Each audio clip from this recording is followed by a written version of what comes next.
So we teased this earlier in the episode, but we have a very special and our very first celebrity guest. You might know him from his starring roles on the very popular and actually one of my favorite shows, Good Luck Charlie on Disney Channel, Mighty Med, and Lab Rats Elite Force. It is Bradley Stephen Perry. Welcome, Bradley, to the Disney Countdown Show. Yeah. That was actually impressive because most people usually mess up like one aspect of something. It's either my name or the shows that I was on. Okay, I was going to ask. Rarely get it right, so it's impressive. Is it a double first name? That's my question. Is it Bradley Stephen Perry or is Stephen your middle name? Stephen's my middle name. Okay. You know what's funny though is I don't understand why that's so confusing to so many people. I really don't. I've never understood it because it's a Southern thing. I will attest for my Southern peeps because we have a lot of double first name people down here. Right? Okay. So that's where that was why it was my question of like, okay, some people do go, but like Bradley Stephen, like that's the first name, and then there's also a middle name in there. So that's why it was my question of like, okay, is that it's is funny. That true or not? Nobody seems to, like, people will call me Steven sometimes, which doesn't make sense. I don't really know how you get to that conclusion. I get Stephen Perry all the time, Bradley Stephen. Weirdly though, so what happened essentially, because this is a show about middle names, right? That's why we're getting into this. Yes, yeah. We go on tangents. What happened was there was already a Bradley Perry in SAG, so in order for me to join SAG, I had to have a different name. I don't know if that's still a rule, but it was a rule when I joined 20 years ago. And so I had to go with Bradley Stephen Perry. And then I started working, and I couldn't change it at that point, because it was like kind of was on everything. Yeah, you're correct. But what's strange is, so, there's Steve Perry from Journey. And when you look up my name, often it'll come up with like his stuff. But if you go to like Getty Images or whatever, and you type in Steve Perry, it'll be like photos of him and then photos of me. And I've always loved this idea that Steve Perry is looking for photos of himself, and he's like, who is this guy that just keeps popping up under my name, And so that's the background on my But that makes so much sense now with you explaining it, and it was the business side of it when you went into acting and all that other stuff. Yeah, it's like Chad Michael Murray, Oh, yeah. Mm-hmm. And it'd be weird if you said Chad Murray. Nobody would know who Chad Murray is. Sarah That's Jessica a way Parker. worse. Yeah, Sarah Parker is weird. Yeah. Michael B. Jordan. I mean, that would just be confusing if it was just Michael Jordan. Oh, because See, we don't think about these things, but thank you for explaining that. That makes so much sense now. Yeah. Thanks for having me, guys. I'll see you soon. Yes, thank you for joining. Glad I could clarify. Now, Bradley, I guess we should jump into it. So we actually, when you first were joining into the studio, we were talking about how I'm not familiar with California at all, because again, being the Southern Florida girl that I am. Now, you've lived in Southern California for most of your life, correct? Every single day, yeah. Yeah, I born and raised here. Yeah, I even went to college in Southern California, so I didn't even go far for that. Yeah, that was the furthest. I mean, I guess technically I've filmed movies out of state, so I've lived places for 3-month increments. Temporary, but yeah. Man, never fully moved. I've always wanted to. I'm just too scared, I guess. I get that. I get that. Yeah. So does that mean you grew up going to Disneyland at all, or like? Oh, for sure. Right there. Yeah. Yeah, absolutely. We would go all the time when I was younger. I did start working for Disney when I was 9, so I kind of immediately, as far as like memories go, was put into going to Disneyland. I probably had to work at Disneyland 3 or 4 times a year while I was working on Disney. So yeah, I feel like I could probably give a tour of the place at this point. Oh, I'm sure absolutely. you could. And sure then, you could. Would they send you to World as well sometimes, out to Florida? We filmed out there all the time. I actually got to go. I was there 2 years ago today, ironically enough. But so, nice. we got to. They didn't have us do a promo. It's funny because I still know people at Disney, and I've worked with them for so long that they're like, "How can we do a promo with you guys still, even though you haven't worked for us for 5 or 6 years. They're like, how can we get you out here? Just So because you know that's what's why I got going to go on. a We just couple want to years bring ago. you out here. Yeah. Well, yeah, it's easier than having to teach people like what to do, you know. I think I probably did more of those like Disney 365 like commercials Yeah. than I think anybody else. I was on Yep. those all the time. So, yeah. Quite familiar funny. with Disney World. Oh, see, Yeah. you're, So, okay. you're familiar with my coast. I love that. Yes. Yeah. Yeah. Yeah, So I guess- been to Orlando plenty of times. Oh, okay. That's Well, awesome. then, do you have like a favorite memory then associated either with Disneyland or with Disney World? Oh, wow. Because we That's have a tough people one. that are listening to represent. They listen to our podcast because they listen for both coasts. So if you have one Oh, okay. of the other and maybe a different one, like, do you have one? It could either be when you're working or not working, whichever one. You know, it's tough. I feel like Disney World, in my opinion, this might be a hot take, but Disney World is better as far as like, you know, going and doing things at And visiting. attractions and whatever. Yeah. I guess the only big. qualm would be that it just randomly starts raining and lightning storms like Yeah. once a day. So, you know, outside of that and dripping sweat while you're just walking around, that is the nice part, I guess, about Disneyland. But I don't know. As far as memories go, I guess we got to film. I got to film one time at 5 a.m.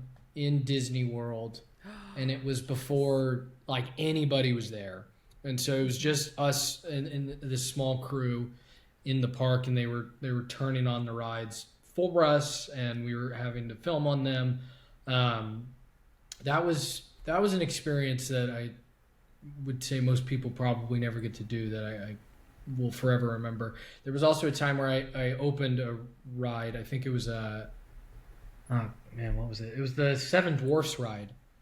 Seven Dwarfs in- Mine Train. That's cool. Yeah, the Mine Train. And so my co-star and my good friend Jake Short, he and I opened the ride, and we rode it. We had to ride it for filming. I probably will never go on it again because I was so nauseous of it at this point. I think we rode it like 20 times in a row. They just like kept it going, and we were filming, and you were just like, "For the love of God, get me off of this damn ride!" You know, 'cause you're Those just- are tight seats too. yeah, it's just the two of us, Like and then they're rocks. like, you know, yeah, they're like, oh, Yeah. react to the rocking, and you're like, yeah, this is awesome, you know, and like, I can't it's just take it's this like, anymore. yeah, like an hour straight of just going in this loop, and it's not a very long ride either, so It's you're just doing not. kind of the same thing over and over again. Yeah, It's but not even I a mean, minute looking long. back, So it's for funny. y'all to go on No. it 20 times, that's a lot. Your Yeah, acting yeah. skills were probably tested at that point, trying to. Yeah, keep no, a 100%. straight face. When you're like trying to come up with things, and it's always like the cheesiest stuff where you're like, "Oh, look at that over there," and like check out, see how it's turning, and you're like, It's "That's dopey so for the stupid." 20th Time on this time. ride. Yeah. We're turning left now, and you're like, "That's not entertaining," but okay. Oh my. Oh, that's so funny. And I assume they made you sit like in the very front so they could attach on like the lighting and the gear and whatnot. Yeah, they did it a bunch in the front and then a bunch in the back, because that was part of the promo. I think was that we're trying all sides of it, which you know, just add it to it when you get off and you're like, gotta get right back on this thing and go again. Wow. Also, such a first world problem, but Such you a know. first world problem. It's such a Disney World first world Yeah. problem. Ugh. yeah. I had to go on it. I had to go on it like 20 times before the park was open.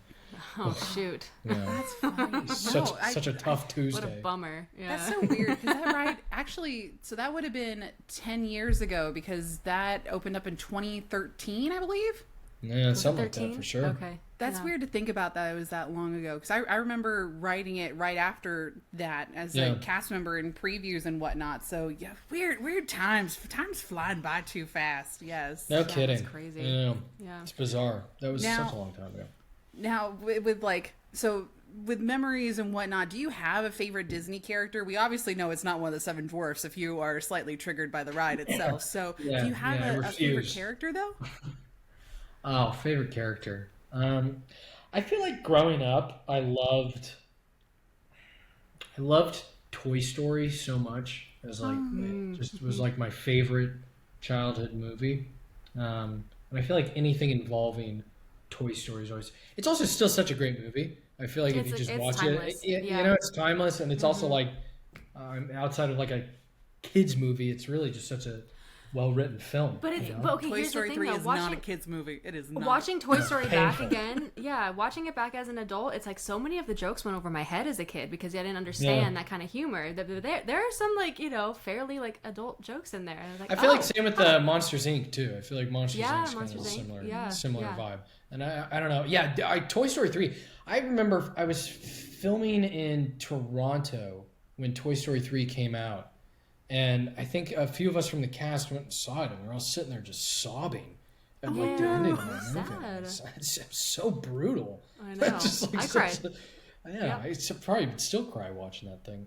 That was the same year. I think that was 2010. That was my high school graduation year, so I was crying at the same time Andy was going off to college and leaving his movies behind. Yeah, I felt that. Now, have you gotten a chance to come down here to Florida and see Toy Story Land, Bradley? When did it open? Oh gosh. 27. I should 17 or 16. It's already been a Then little while. yeah, because like I said, I was down there 2 years ago, and I feel like we did everything. Yeah. It's funny because again another Champagne problem, but we're with like a tour guide, and you're not waiting in lines. And so everything moves so fast, and like especially at Disney World, you're speeding through everything. And you're going through. I mean, you could probably do 4 different parks in a day, And so you're just kind of like bouncing around and going through everything. It's like just all kind of jumbled in my brain. I feel saw like Josh that's Groban so just did that. sad Yeah. at the same time because unless you have a fantastic VIP tour guide that knows all the detailing of, so when you're walking through to the attraction, they can point out certain things to you. There's so many fun hidden nuances in Toy Story Land that are fantastic. For sure. Like for example, random Disney things in the middle of an interview that you probably don't care about, but I'm going to tell you anyway. In Toy Story Land, there are 21 Green Army men throughout the entire land to represent a 21 gun salute. Oh, I didn't know clever. that. That's really cool. Yeah, but unless you had a good VIP tour guide, you wouldn't have known that. So I know. I'm gonna have to complain. I'm gonna say. There you go. Didn't There you get go. told Why wasn't I told this? I'm never going back. Oh gosh, That's cool though. And then Bradley, I've been a fan of yours for a long time now, and I will say that so was my mother, because our favorite Disney Channel show was Good Luck Charlie for the longest time. And I have to ask, what was your experience like, or what was like your favorite part of being part of one of the biggest Disney Channel original series? Yeah, it's funny. We kind of talked about it all the time working on that show, that we didn't realize how big the show was and how much people liked it, because we just kind of went into work and did our thing. And they also never really made it feel like, hey, you guys are like a really big deal. I feel like with Disney Channel in particular, they usually find people. There's like the Mileys, the Demis, the all those kind of people, the Selenas, that's what they really push out. And so when a show comes along that's strictly big just because of like the show itself, there wasn't much for them to like push as far as like the leads. I mean, Bridget got it definitely more than any of us, but it still wasn't like, I don't feel like it was the same level as some of the other shows. So we just kind of made our show, and I think we all knew deep down too, like we could be on any network. We felt like that show was funny enough to be on any network, and so we were excited just to be on TV. For me, I was so young that it was the first significant thing that I did, that I was just kind of riding a wave and was excited to go to work every day, and it was my version of being in middle school, and so I look back on it now, and I wish I could do that all over again, just to repeat it, because I went on and did a few shows after that, and there will never be, I don't feel like, another experience like that, of like a genuine. There's something about when you have to pretend to be a family and when you really become a family, it's very different. Like, it's work family. Yeah, it really is. And you spend so much time together. We did 100 episodes and a movie, and so we just really, you get to know each other pretty well when you're doing that. And so it was a very, very special show that is a very fond memory for me. But yeah, it's cool to hear it, because What's nice about Disney Plus is we're on like the third generation of kids watching this show now. I mean, I got recognized the other day by this girl who was like 8 years old, and she was really excited. And I was like, dude, our show ended before you were born. Yeah. You know? I mean, that's a bizarre thought, you know? So it's like, it's pretty cool to see that people are still enjoying it and that the episodes still work, I guess. Yeah. Well, honestly, and I feel like thank goodness for Disney Plus. Yes, Yeah. and I was telling Megan this in the last episode when we were actually talking about bringing you on, that I feel like Disney Channel itself is broken up into different generations. So like there's always like one or two shows that you associate with a certain timeline and a certain time frame. So like the 2010s I associate with Good Luck Charlie and whatnot. So that's one of those key shows to represent that timeline. So I think that's so cool that you got to be a part of that though. Yeah, we kind of came in at a cool time. It was fun for me too because I feel like Good Luck Charlie started when there was a certain era of Disney ending, and then I worked on a couple more shows after that for Disney that kind of led me into a different generation. And working on Good Luck Charlie, I worked with, I was outside of the baby obviously, but outside of Mia, I was the youngest person on the show, and Mia came in 2 days a week when she was just a little baby. So she was barely there. She was just there for filming.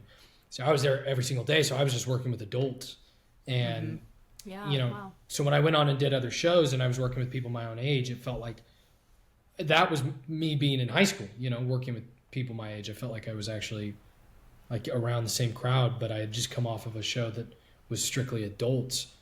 So it was actually pretty fun for me because I made a lot of good friends after Good Luck Charlie that were actually my age, because I'm really close. I'm really close with the dad from Good Luck Charlie, but he's 40 years older than me, so it's like, yes, I mean he's an icon of like the 90s, man. Like we're talking Robin Hood men in tights. That's what he's a legend. When I was first introduced to him.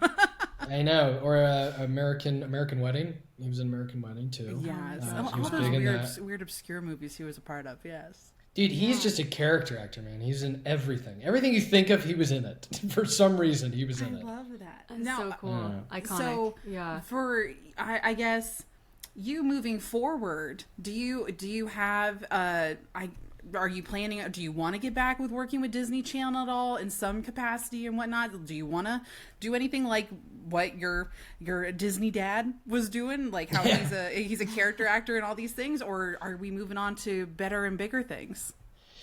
I think for every actor, at a certain point, you realize work is work, and any job you can get, you're lucky to get it.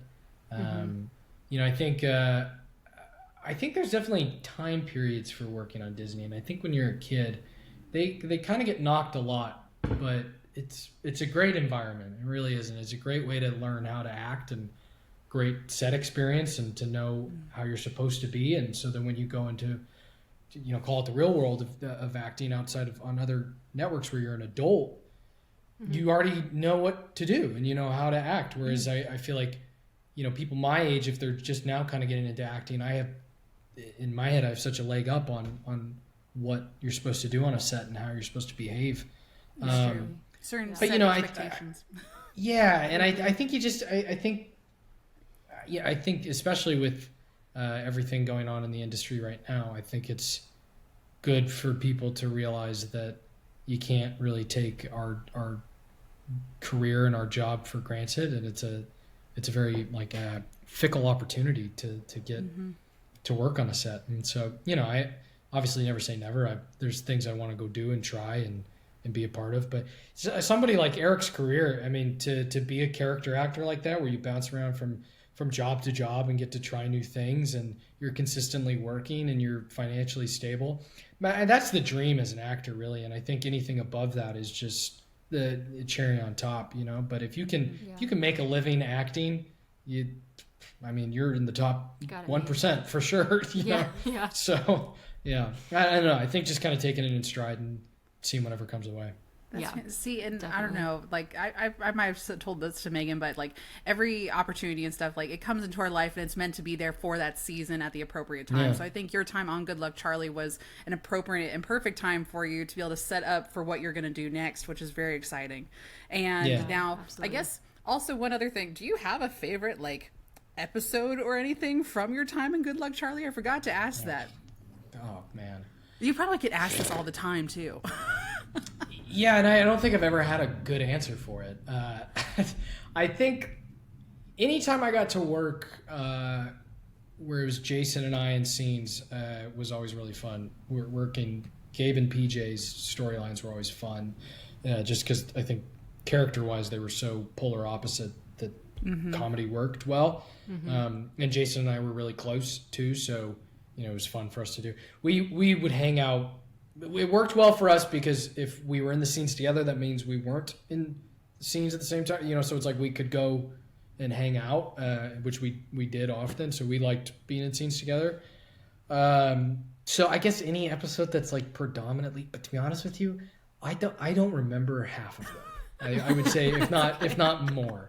I'm not even kidding you. I was I was in college, like my first year of college, and I had gone to a party, and I came back, and it was very late at night, and I was bored, and I was flipping through streaming, and I was like, I've never watched this show. Let's give it a try. And I'm like alone in my college apartment at like 3 a.m. I'm like, I'm gonna turn it on, see what it is. I started watching a few episodes of Good Luck Charlie. I was like, this is actually pretty funny, Yeah, it's hilarious to see what people are talking about. This is a good show. Because you probably only came in for your segments of what you were gonna do. So if you don't remember like the entire episode or the entire portion, or did you ever film like multiple episodes at one time also?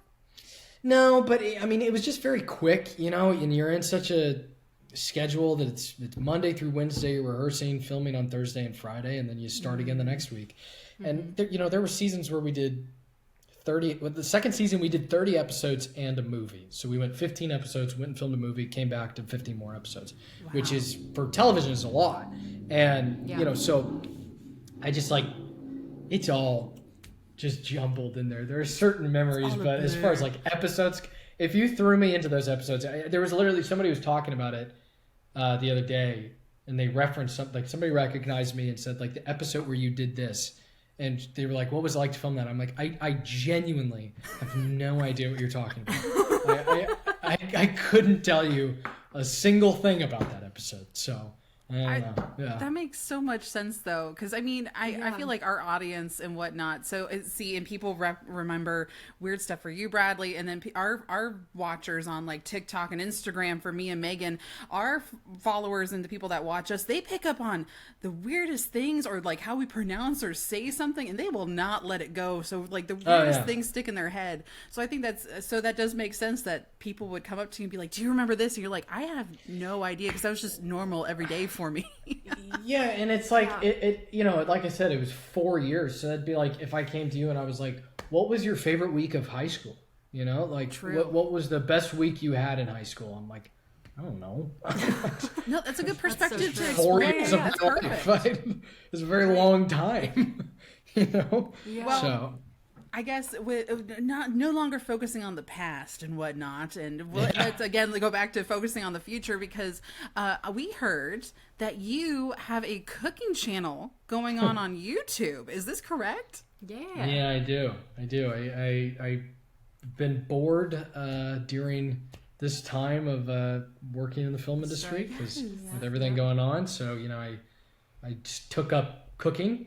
I didn't really. I guess I've always kind of cooked. I've enjoyed cooking, and during COVID was definitely the time that I started doing it a lot. Really? And then it's just kind of carried into this. And then while I was going through this, I've talked to Danny about it 1,000 times. My girlfriend and I watch like MasterChef and Hell's Kitchen almost every night. Oh my gosh! Yes. Yeah, big fans of Gordon. Gordon. So, yes. Yeah. I swear, I have watched so much Gordon Ramsay stuff that I think about him and I talk about him like I know him. Is he your Roman Empire? I was gonna say, is he your Roman Empire? Yeah, I guess. Yeah, I literally like when I go to make food, the first thing I do is like I'll Google what I'm making and then just put his name at the end of it and just find his videos or his like article, whatever it is about how he makes the damn meal. Yeah, because I trust him like he's my father. I don't know why. I think a lot of people do. that. I don't think you're alone in that at all. I agree. I mean, well, He's also the like master. he literally is. I mean, when you have 14 Michelin stars, I feel like you probably earned it at that point. I know. Yeah, but the cooking thing just honestly became like a fun thing for me to try new things, see what people think of it. I was posting a lot on Instagram of food that I was making because I have this idea in my head that someday I want to own a Michelin star restaurant. And, Yes. you know, so I started just posting all these photos, and it's never going to happen, by the way. But the idea was like weirder things that happen though. You never. I guess that's know. true. That is true. But you know, I posted all these photos, and the people were asking for like the recipe or whatever I was doing, or who I stole it from. And I'm like, I'm just making it up as I go along, really. And then so I even talked to Danny about it. Danny was like, you should film it, put it out there, see what the world thinks. And so we started doing it. I literally do it in my apartment. And I just have some people come over and film it for us. And it's very simple. It's pretty awesome. funny. But that's fantastic. Well, and I feel like that kind of content, you know, it's going to be very organic. You know, it's going to you're making something, you're just having fun with it. If it works, it works. If it doesn't, it doesn't. And I think that's some of the best raw content there is. You know, that I think the internet really wants and is looking for. Yeah. Yeah, and the thing was for me with like when I'm cooking here, we're not on a soundstage, you know, so there's only so much you can do. Right. And if it goes wrong, I'm just like, man, whatever. I'm going to show the end it. of the episode, You guys. know? Thanks for coming. Yeah, literally, I was like, one time I made like, I think I made something involving duck. And I meant to buy a duck breast, and I bought duck thigh. And it totally, you know, it doesn't seem like that big of a difference, but it totally changes it's how you're cooking things, how you're going to be preparing it, everything. And I was like, well, I'll just try it anyway, like in this technique. And it came out disgusting. And so I showed it. I'm like, I messed up and it doesn't look good. So here you go. Don't do it this way. You know? And I'm like, honestly, I hope people probably enjoy that a little more than me trying to pretend like I'm a professional chef, you know, because I'm not. So. Yeah, it's real, you know. That's yeah, exactly. Yeah, and I mean, like I mess up quite a bit. I'm not even kidding you. I made I was thinking I have Greek yogurt over here, and I just put some cinnamon in it and banana or whatever, and I had to throw away the first batch because I accidentally put smoked paprika in instead of cinnamon. Oh no, that's no. Yeah, so I wasn't really paying attention. I grabbed the little container, dumped it in there, took a bite. I was like, that's disgusting. Why is it spicy? I was like, something is wrong with this yogurt. So See, but that's awesome. Yes, it is awesome. Yeah. What's your favorite dish to cook? Do you have a favorite?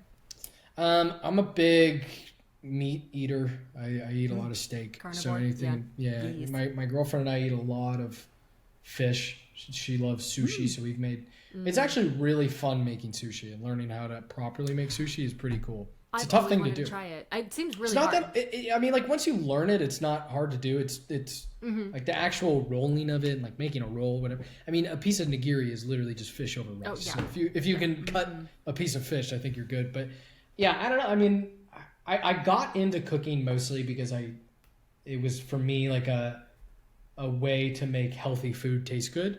You know, because I think especially if you're trying to stay in shape or whatever it is, like, and eating the same piece of chicken every day can get tedious and disgusting. So, you know, it's like, I was just like, all right, how can I make this taste good, but also stay healthy and not have to cook it in a bunch of oils and everything. And so, yeah, for me, it's just anything that I can find a way to make it taste good and also be, you know, healthy. Yeah, you want to enjoy your food. Also, have it be nutritious. Feel good about it. Yeah. Physically. Yeah, and it's crazy too when you make, like, even if it is a chicken breast, I mean, you're just making a grilled chicken breast at home compared to if you go to a restaurant and you ask for a grilled chicken breast, that thing comes out and it's still like greasy and buttery, and you're like, wow, this tastes way better than when I make it at home. It's because it's like, it's COVID and butter. That's why.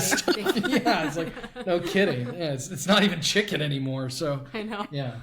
But it's fun to learn new stuff like that. See, That's okay, awesome. so something the Dapper Danielle is requesting that you make is look up a dupe recipe for sushi, but the spam sushi that we have here at Epcot in the Hawaii Pavilion for Food and Wine Festival. Oh, yeah.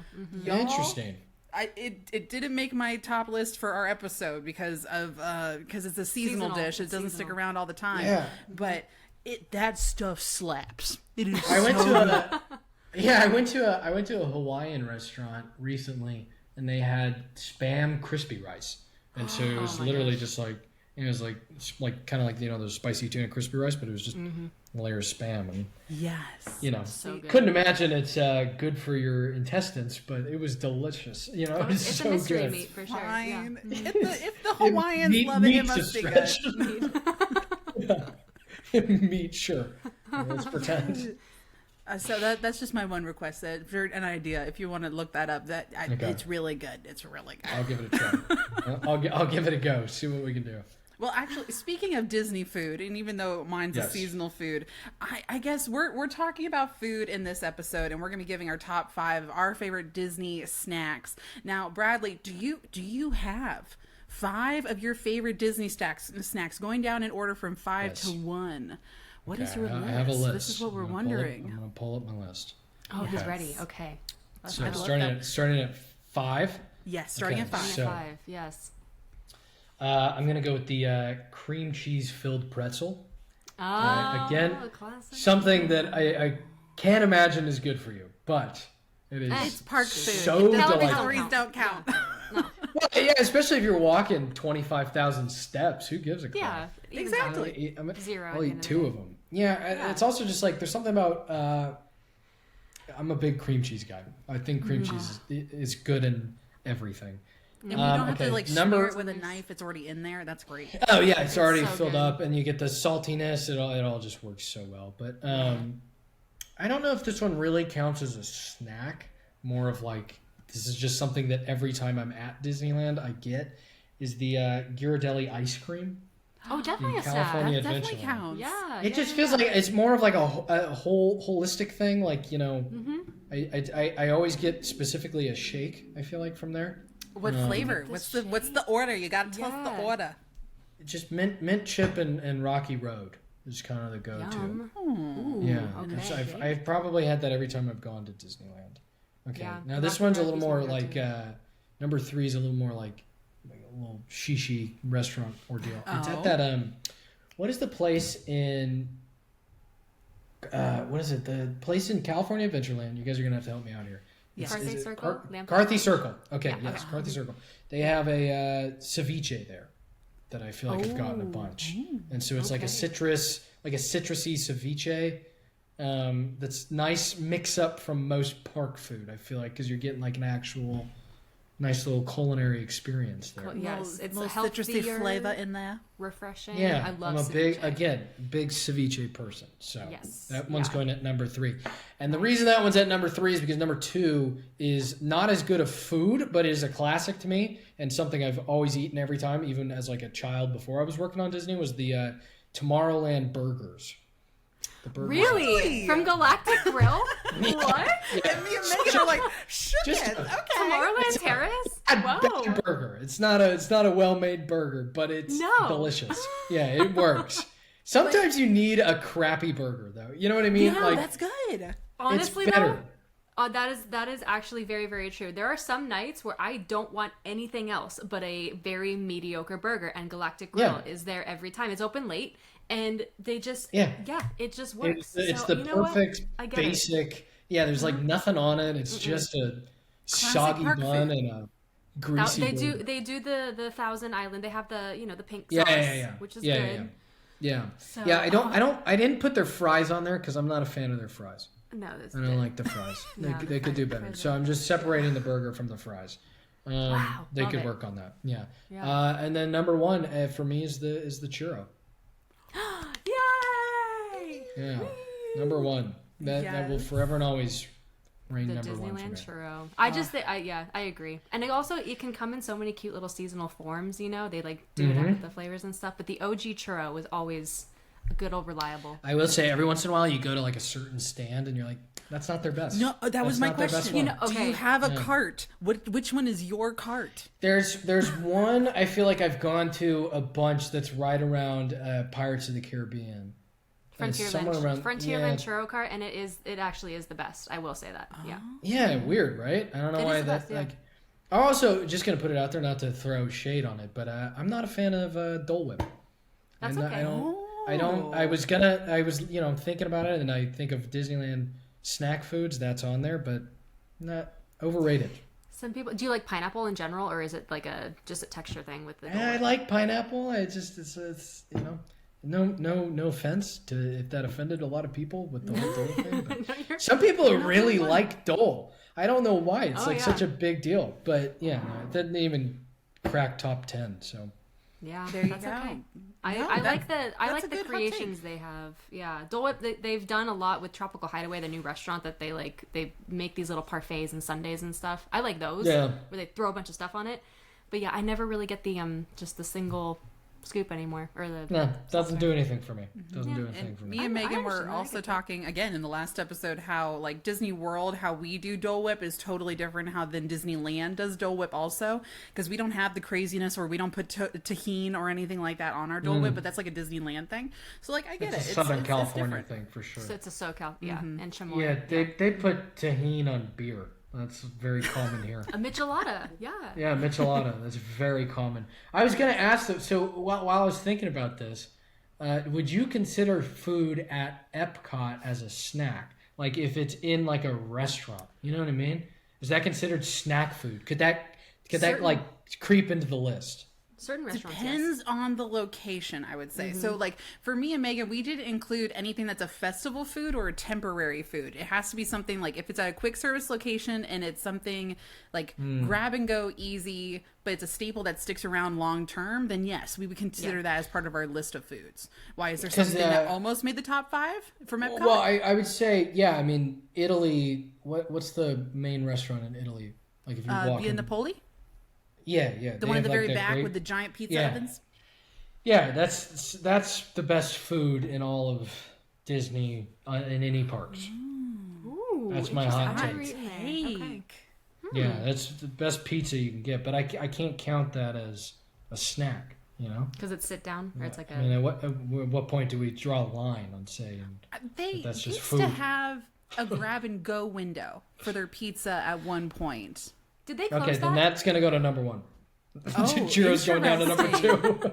Okay. Grab and see, If go that's the in case. Napoli. Okay. Yeah. I've heard that yes, it went away, and then it might be back open now that the international college program students, now that they're back and they're more up to full operation and stuff like that. That it was window like a might be COVID thing? returned. That It makes was sense. definitely shut down for the longest time because of the panini and. Yeah, so I don't know. That'd be something to look into. But okay, so that would be your number 1 though, if it is fully back. If it's back, yeah, we might have to knock away the cream cheese pretzel. Oh, That's okay. That's fine. It's probably fine for my lower intestines. I think we'll figure it out. more, I gotta try that more next time I'm natural there, then. ingredients. Yeah, because pizza's also cheese- way better. Cheese and, Hey, cheese you not have too all cheese. your food groups. You got your meats.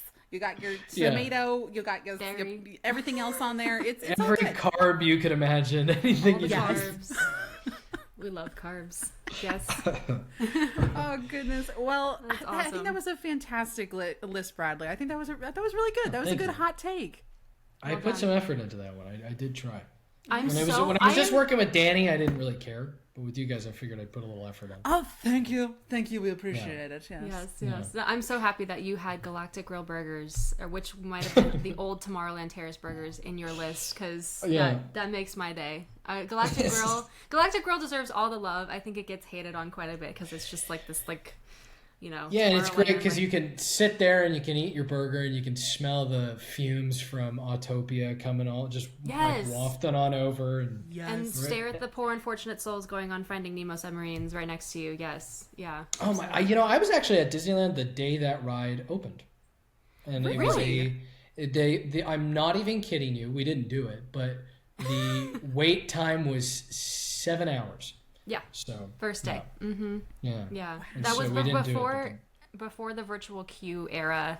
The wait times for new rides would be up to 7 hours. That was the same time for Radiator Springs Racers when it opened at DCA. Oh, fascinating. Yeah, I can't. The claustrophobia with that ride. Did it one time. I'm like, I'm good. No, and the smells. I can't deal with the smells. It's just Yeah, because must it's sucks. But people walking around all day, and they go hop in that thing, and you're like, well, pretty close and personal. That's why it was removed so quickly from Walt Disney World, because then you got really sweaty people getting into that little tube. Right. Yeah. It doesn't work there. No. It doesn't No. work. No, you can't do that. I mean, that's funny. Even more humid in the submarine. So. Right. And our submarines here in Walt Disney World were located where you rode Seven Dwarfs Mine Train 20 times. So you've had two claustrophobia effects in that same kind of area. That area sucks. It's cursed for Bradley. That's what it is. Yeah, get me out of there. It's cursed. Well, I guess, Bradley, do you want to plug the YouTube channel? Tell us tell the people where they can watch you and see what's going on. I mean, my YouTube channel is just my name, which my middle name is Steven. We clarified that at the beginning here. So if you just look up my name, you'll find it. Same thing for all social media, TikTok, Instagram. It's all there. The cooking videos, it's pretty simple, pretty straightforward, but it's fun. Give them a chance and even try the dish. I explain the dish. I explain how to cook it. So if you try, you can learn how to make some tartare if you'd like. Pretty exciting stuff. Yeah, very exciting. Yeah. And be sure to tag Bradley Stephen Perry that you learned it from him. Yeah. Yes. Absolutely. Or even so, then go if you do go tag Disney Countdown Show that you went and saw Bradley Stephen Perry's episode, and then you went and tried these things and all in the food episode. So do all the tags. Let us know. We want to subscribe to all of it too. Send money, do whatever you want. We're gonna open a GoFundMe that's just a chain of our names. So there you go. There you go. Well, a GoFundMe so that way you can go and buy all the expensive ingredients for the episode and whatnot. Yeah, what do you think? These groceries are free, people? Come on. No. I don't have a deal with Bristol Farms. Oh my gosh. Yeah. That would be nice. Danny, you want to write that one down? Help me out there. Oh, I love Air One. I hate that I love Air One, but I love Air One. I think that's how everyone feels. That's it's just like, oh my god, this stuff is so nice. It's so good, but dude, I can totally justify that this apple is $15. That's totally fine. Wait, where? I have no problem with it. Oh, that's a California thing. Danielle? It is a California thing. So yeah, it's actually a lot of an LA thing. Erewhon is a very, very expensive and high-end grocery store. It's basically like Whole Foods on steroids and also a little bit smaller. A lot of celebrities tend to buy smoothies there. That's a big TikTok thing. Oh, is that the smoothie place? The Hailey Bieber smoothie. Yeah, the Hailey. Oh. Yeah. Oh yeah, gosh, so I my favorite. This is probably only going to register to like Los Angeles people, but there's this area in Studio City, okay, that is my favorite. It was the most disturbingly bougie place ever because there's a Equinox on top of Erewhon, okay. Oh, so right as you pay $270 a month for your gym membership, you go downstairs to Erewhon where you can spend $500 on a piece of steak. Yeah. And then right next to it is Viore, the clothing company. Okay. Then there's a Sugarfish. All right. Oh my god. And then there's Takaya too, which is very expensive as well. And it's all just on top of each other. I know exactly what shopping center you're talking about too, and I just went there a few months ago. Oh yeah, I went to Takaya. I went to that Takaya. When you go and this is what sucks. Do they do it's a credit the best. check? They literally should. No kidding. Like you cannot park here unless your credit's a certain level. It's also the worst parking lot in the world, but it is. I hate so much how much I love that place. It's just so California and gross, but it's everything you mentioned. I've never even heard of before. Like that's not a thing here in Florida.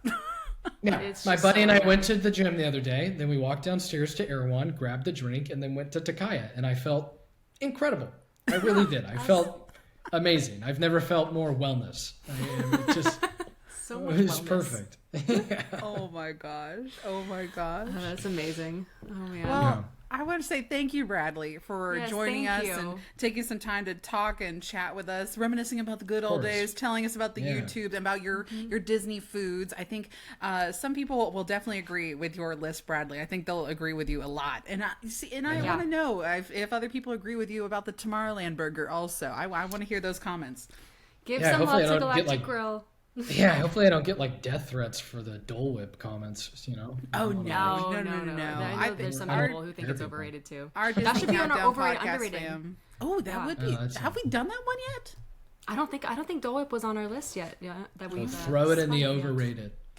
I don't get it. Bradley's vote overrated. By me. Remember that one.